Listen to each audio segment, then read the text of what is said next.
మనకు సిఆర్డిఏలో ఒక 754 పోస్టులు ఇందుకు ముందు మనం దానికి సంబంధించిన హెచ్ఆర్ పాలసీ కానీ స్టాఫ్ స్ట్రక్చర్ కానీ అప్రూవ్ చేసుకుంటున్నాము. కానీ ఆ పోస్టులకి పోస్ట్ అప్రూవల్ అనేది ఫైనాన్షియల్ శాంక్షన్స్తో కూడిన పోస్ట్ అప్రూవల్ అనేది ముందు చేయలేదు.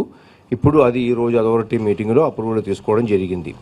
సిమిలర్లీ ఈ 754 పోస్టులు ఏదైతే 2015లో అప్పుడు ప్రభుత్వం జియో ఇవ్వడం జరిగింది. దానికి వర్క్ ప్లాన్ మొత్తం ఇచ్చేసి సో దానికి ఇప్పుడు మనం ఫార్మల్గా అప్రూవల్ తీసుకోవడం జరుగుతుంది. సిమిలర్లీ ఆ పోస్టులో కూడా మన సిఆర్డిఏలో జరుగుతున్న వివిధ కార్యక్రమాలకి అనుగుణంగా సిఆర్డీఏకి ఫ్లెక్సిబిలిటీ ఇస్తూ అది డైరెక్ట్ రిక్రూట్మెంట్ కానీ డెప్యూటేషన్ కానీ కాంట్రాక్ట్ బేసిస్లో కానీ అవుట్సోర్సింగ్ కింద కానీ అంటే ఒక్కొక్క నేచర్ ఆఫ్ జాబ్ని బట్టి కొంతమంది గవర్నమెంట్లో అవైలబుల్ ఉంటారు, కొంతమంది గవర్నమెంట్లో అవైలబుల్ లేనప్పుడు బయటి మార్కెట్ నుంచి తీసుకోవడానికి కూడా వీలు పడేటట్టుగా ఫ్లెక్సిబిలిటీ ఇవ్వడం కూడా జరిగింది.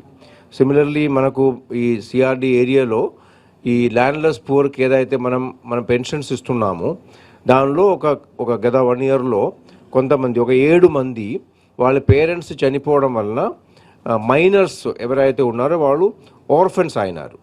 మన రూల్స్ ప్రకారం 18 సంవత్సరాలు పూర్తి అయిన తర్వాత మాత్రమే పెన్షన్స్కి ఎలిజిబిలిటీ వస్తుంది. ఈ 7 ఎలా అంటే వాళ్ళు 18 సంవత్సరాల కంటే లోపడి ఉన్నారు, తక్కువ వయసు ఉన్నారు, కానీ వాళ్ళకి పేరెంట్స్ లేరు. సో వాళ్ళకు కూడా ఈరోజు అంటే వాళ్ళు మైనర్గా ఉన్నప్పటికీ కూడా మన రూల్స్లో అమెండ్మెంట్ చేసి పెక్యులర్ సిచ్యువేషన్ కాబట్టి వాళ్ళు బోత్ ఫాదర్ మదర్ ఇద్దరు లేరు కాబట్టి మైనర్గా ఉన్నప్పటికీ కూడా వాళ్ళకి కూడా మనకు ల్యాండ్లెస్ పూర్ పెన్షన్ ఇవ్వడానికి కూడా నిర్ణయం తీసుకోవడం జరిగింది. ఒక 7 members ఉన్నారు. అలాగే అదేవిధంగా రోడ్ హిట్స్ జనరల్గా ఏంటంటే ఈ యొక్క వాస్తు దాంట్లో రోడ్డుకు స్ట్రైట్గా హిట్ అయితే అటువంటి ప్రాబ్లమ్స్ 2014-19లోనే ఆ రోజు రైతు సోదరులు అందరితో కూర్చొని డిస్కస్ చేసి ఫైనలైజ్ చేసాం. అయితే కమర్షియల్కి ఆ రోజు వద్దన్నారు. కమర్షియల్ ప్లాట్స్కి యాక్చువల్గా వాస్తు అనేది అవసరం లేదన్నారు.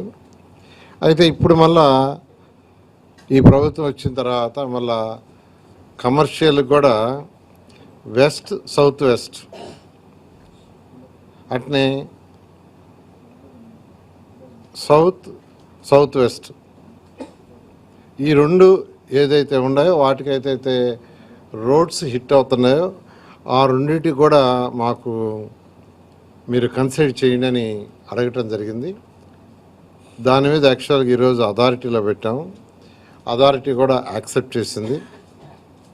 అది కాకుండా ఒక హౌస్ పెద్ద రోడ్డు ఉండి ఆ హౌస్కి ఎదురుగా స్మాల్ రోడ్డు ఇంకోటి ఉండి హిట్ అయితే దాన్ని కూడా కన్సిడర్ చేయండి, అటు కమర్షియల్ అయినా రెసిడెన్షియల్ అన్నారు. దాన్ని కూడా యాక్చువల్గా ఈరోజు అథారిటీలో పెడితే అథారిటీ దాన్ని కూడా యాక్సెప్ట్ చేసింది. ఇవన్నీ తీసుకుంటే 112 ఉన్నాయి. ఈ కేసులన్నీ మొత్తం 112 ఉన్నాయి.